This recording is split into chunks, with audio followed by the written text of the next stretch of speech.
and they've been running great. So you may see them, you may recognize them because they have a flat roof on the top, and that's where the batteries are. So it's just kind of flat across there. You can see in this picture here, it's straight across them. The diesel buses that kind of go up and down, that sort of thing. And I believe all the buses start with 25. So we have, I think it's 2501 to 2520, that sort of thing. So you can see them out there on the road. So that's, this is just a brief presentation, but if you have any questions at all, Garrett and I would be welcome to answer them if we can, noting that we are not the most technical experts, but we can give you some high-level data if you need it. So, over to you.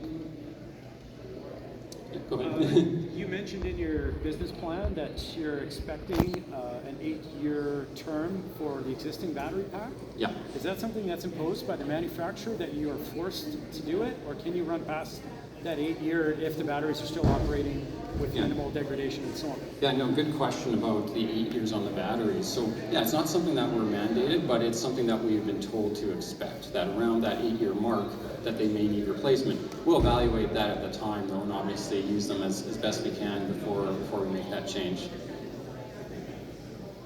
Sorry, go ahead. When the battery's done, what's the ecological damage to get rid of them? Great question. Garrett, do you know that answer? Well, for the disposal of batteries? I don't. I don't think we have a lot of that information yet. They'll be repurposed. Yeah, sorry. We don't have a lot of that information yet. Like Nathan talked about, we're kind of waiting a little bit to see how that changes as we get closer to that 8 years. Like I know in talking with some of our facility staff who work on the chargers, their conversations with the manufacturer, they're not super clear how a lot of the stuff happens yet because they're so new. Can they be recycled? Yeah. I don't know off the top of my head, sir. So I can't speak specifically to the electric buses and their disposal, the battery disposal process, but in general, what is happening with a lot of electric vehicles, batteries that are being pulled out of them, we're seeing the minerals, which are extremely valuable, they're being either the battery itself is still intact and can be repurposed to either be storage for solar panels, something like that, where they don't need to be as robust as you need for a vehicle, especially a bus that has a lot of weight and needs a lot of power to get it moving. But in cases where the battery isn't in a condition where it can be repurposed, they will strip out the minerals and repurpose that. So they'll try and recycle as much of the battery components as they can, so that the amount of disposal is minimal. Most of the recycling facilities that we're seeing with EV batteries, they're stating that they can repurpose or recycle 95% or above of the battery itself. Most of what that 5% is the plastic components that are there to keep the battery together instead of the battery components themselves. Thank you. I have one other question. One more question. Sorry. I came late, so you may have already talked about it, but really cold weather does not work well with these kind of vehicles. So how are these buses going to do it minus 40? Yeah, they work well. So we've had them for 1 year, and we've had no issues with them. Within any electric vehicle, though, that the range is decreased. So our range is 340 kilometers in the spring, summer, fall. When it gets really cold, like minus 20, that range is around that 220 kilometers. So for us, it's really good though, because 80% of our vehicles that go out are below that 200 mark. So they go out and we have no issue with that. As noted, these were replacements for diesel buses, so we needed to make sure that they were running all the time, every day. And yeah, they outperformed our diesel buses in terms of having issues on the road. So yeah, they performed really well. And really the comment about electric vehicles not working well in the winter is really rooted in misinformation. There is, like touched on, there's range reduction in the battery. right? It depends on how cold it is. As it gets colder, we get a little bit more. That gets a little bit more extreme. But that's the one negative. Every other experience, I've had an EV for 6 years. Every other experience in the winter is a better experience than a gas vehicle. It warms up almost instantly. It takes like 2, 3, 4 minutes depending on how cold it is. Most of these, they have an app where you can heat it up before you leave your house, which my wife absolutely loves. She hates being cold, so the quicker she can be warm, the better. And the lower center of gravity on most of these mean you get better traction, better control in the winter. So it's, in my mind, there's one drawback and there's a whole bunch of positives. Also, they always start. Right, and they always start. There's no starter on most of them. You just turn them on and they go. So we got a few there. Why are the batteries on the roof not down? That's going to change the center of gravity. Is that going to cause the bus to tip over if you turn too sharp? Yeah, so the question is like why the batteries on the roof. Yeah, and sorry, you were concerned like with the bus tipping Well, over. the center of gravity, that's why on most electrics it's down low, so Yeah.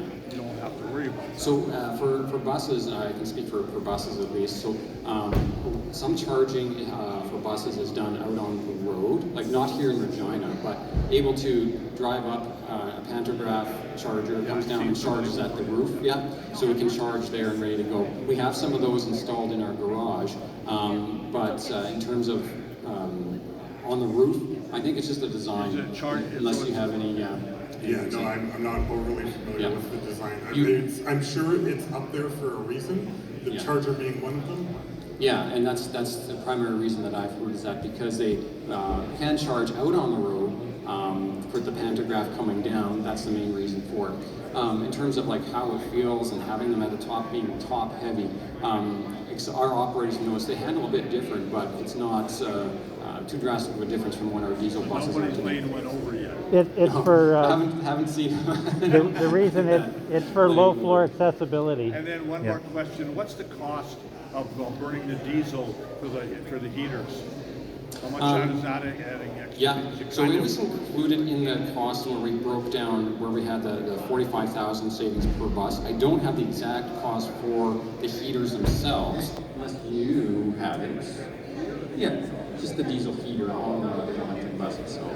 I know it'll vary from season to season, Yeah. route to route, but Yeah. still there must be a general. In general, what we were looking at though was like a $45,000 savings per bus on fuel overall, which is quite significant, even incorporating some of the diesel that is used to heat in extreme cold. Yeah, and I can just elaborate on that a little bit more. So like not on the heater itself, but the diesel from the operations. And so Nathan touched on it. It was about 250,000 liters avoided in those 7 buses in 2025. About 9,000 liters of diesel is what it took to heat with the for all those 7 buses. Right. Yeah. Thank you. I see a lot of hands. We'll go over there. Why don't you brand the buses as electric? The question is, why don't we brand the buses as electric? I guess it was just a choice at the time. I know that there was increased cost with that. We wanted, because these are going to be used in every other instance that a diesel bus would, we didn't want to differentiate them in anything different. They run the same and we use the same on routes. Visibility is important for the numbers. Any other questions? I want to ask, is there any feedback on the noise? Are people like really excited about how they're much more quieter in like residential neighborhoods and rattling around? Yeah. Has there been feedback? Yeah, some of the feedback that we got is obviously the quietness of the unit is very, very good. And that's something that you don't, if you've been on a diesel bus, someone can be quite loud and rattling. And that's really good. One thing that we've heard from our operators as well, like they do have a lot of get up and go, so they do have power. Yeah, they've had no complaints in terms of temperature-wise. Like, so when it was really hot here, yeah, the AC was really kicking in there. They loved it. And heat, we haven't had any issues as well. We have the assisted with the diesel heaters there. So, yeah. Is the AC electric or is it diesel? It's electric, so, yeah. That's what Yes. So I'm going to address the elephant in the room. There was that press release by, was it the union leaders they don't work. Can you, and the second part of the question, or the question is there gonna be like an effort to, because I talk to people all the time that still go by that information. So is there gonna be like some sort of an effort to change that? Like, set the record straight, because people are still like going by that misinformation. Yeah, and I qualify that as misinformation. The comment was, it was just at a council meeting where it was mentioned, it wasn't even the topic of discussion at that time. But as I mentioned in the presentation here, the issues that we had on the road is more from a process error where maybe the buses weren't plugged in overnight, so they didn't go out on a full charge, so therefore they had to be changed off. The other issue that we had is that we didn't have the heaters configured to the right temperature. So it's supposed to kick in automatically once it hits 12. It wasn't kicking in then, so we just had to reset that temperature and then we were fine. And then overall, the number of issues that we've had on the road is much lower. Like those are the only issues that we've ever had with electric buses. So they're more reliable than the diesel buses out on the road where we have a lot more issues that could happen, engine overheating, brakes, that sort of thing. So yeah, that was just misinformation. And then in terms of, we have been running a social media campaign here last couple of months to talk about some of the myths of buses. And so how far do they run? Do they run all the time? Which they do. So it really is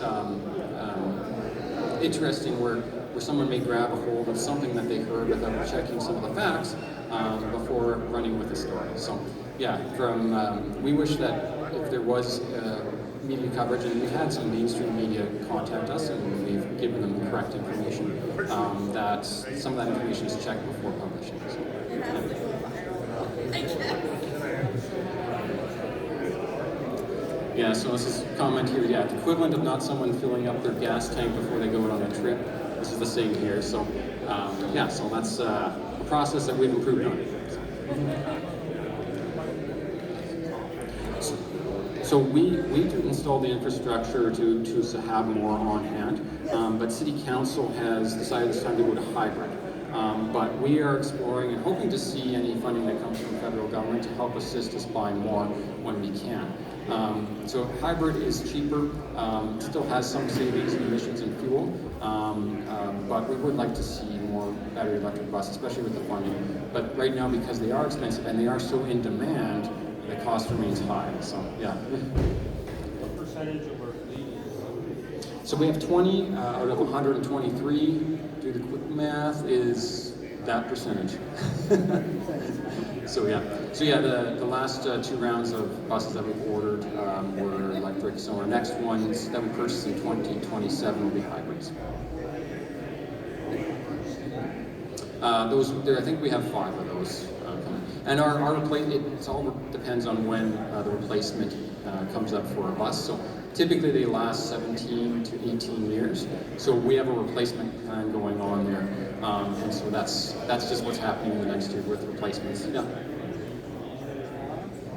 For the electric, we have the same expectation. What I noted in here is the battery is the big thing that has to be replaced every 8 years. So that's, but we're expecting the same range of life on them. Yeah. You got one back or here? You can do him first. He's been waiting for that. I love your buses. I love the buses. Yeah, hybrid is basically, it is a diesel bus, but it has regenerative power. So it is storing up its own power when it's braking. So you get further on less gas overall, so less diesel. So it's not an electric bus, it's not a diesel bus, it's kind of a mix of in between. But they do consume more fuel. If an individual citizen really likes battery electric buses, what could they do to try and support that happening at Regina Transit? So the question is if there can be any support for more battery electric buses from citizens. So the biggest barrier that I see right now, I don't think there's a willingness not to go with battery electric. It's more the financial side of things. That's the unwillingness right now. So we're hoping to get some clarity from the federal government. So if there's any advocacy groups or anything like that can help with securing funding, and it doesn't have to be from the federal level as well. There's other levels of government, but that's where we got our first intake, so that's where we're kind of naturally trying to go. And we've seen money for transit from the federal level before, not so much at the provincial level. So if we can get a funding partner, I'm sure that would help out. So if you have one, come see me. Sure, my back pocket. Yeah.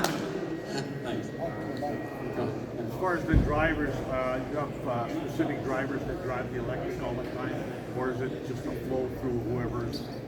Yeah, no, we put these buses on a variety of routes. So yeah, it's not dedicated to one particular route or one No, particular not route, but I operator. mean drivers, because I Yeah. remember in Edmonton with the original electric trolley, Yeah. and that's when I found out how much torque they have. It's like if you got a guy coming off a diesel and gone out there and he hit that accelerator, next thing you know, you're in the back of it, there's a pile up in the back of the bus. Yeah, no, we train them on both kinds, so all operators can use either That's the one. difference. A lot of people, the transition from ice to electric, Yeah. that's one thing that they'll be shocked the first time they step on it. But with a bus, like I said, you don't want all your passengers. Yeah, we try to be safe regardless of the bus type. Try not to accelerate too fast. But. The question is,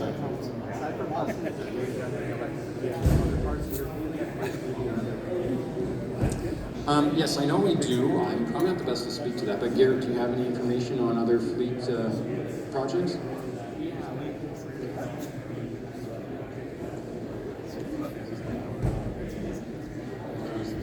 Hello? So yeah, we've tried a few things with fleets. So we did purchase a Ford Lightning for a truck. We've had that for a couple of years now. It's branded. You might see it driving around the city. So we used that a bit of a trial. I know we've purchased some other electric vehicles, like SUVs. I think we have at least one or a couple of vans as well. I don't have the numbers in front of me, but I want to say it was around about 7 or 8 electric vehicles over the last few years. Oh, another question. Is there any plans to like electrify, like solar, subtract solar to charge those buses? Solar on the buses? Or solar like to generate electricity? Yeah. So in general, I know, I'm not for buses per se, but I know that we've explored, Just to like we've had solar. the energy that you use. Yeah. We've had, like, even in different applications that we've explored, or trying to look at solar for bus shelters for lights inside and that sort of thing. So it's just kind of making sure that what we experienced here in the past with solar is the batteries maybe weren't fit for Saskatchewan at the time. This is like a decade ago. We tried like the batteries froze, that sort of thing. So there has been a lot of advances though in that technology, making it better equipped for folks to find us like ourselves. So it's something that we'll explore for sure using solar in the future.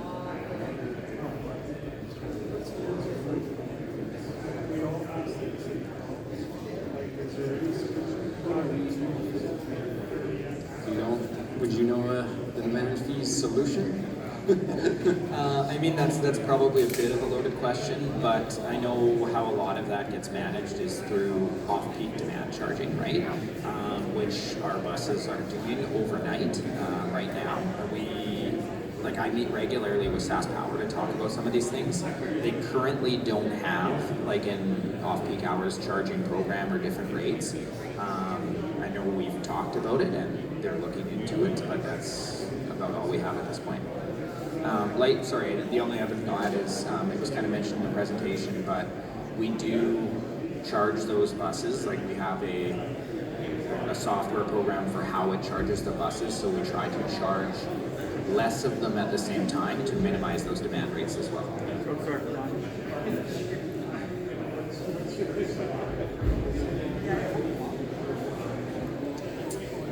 I don't have SAS Power's answer. I think generally the demand rates work in a way that if you were to draw that amount of power during peak demand, they would need to have infrastructure to be able to provide that amount of power. And so because obviously the peak times are when the power demand is the highest, without having an off-peak rate, they have to charge us the rate that they are set up for. Right? Have you checked if you can do peak shaving with batteries to reduce that demand cost by buying batteries that charge the buses so it doesn't exceed the level that you want to not exceed? Because maybe the battery cost is much less than the demand fees you're paying. Yeah, well, that's it's something that we haven't explored, but I'll ask my maintenance manager on that. See what they say. I know they're doing that in a lot of other markets where they have the high demand costs. They're insulating themselves against those high demand costs by having those batteries as backup, the trickle charge in between each bus that comes into charge. Yeah. It saves them a lot of money. Yeah, we just have to see, like the how much time or process that would take to make sure to have that all sorted out. But like you said, if it's being done elsewhere, we must have something figured out somewhere. Yeah. So don't continue. Okay. I think that's it for now. I think we're over time, but thanks very much. Thank you.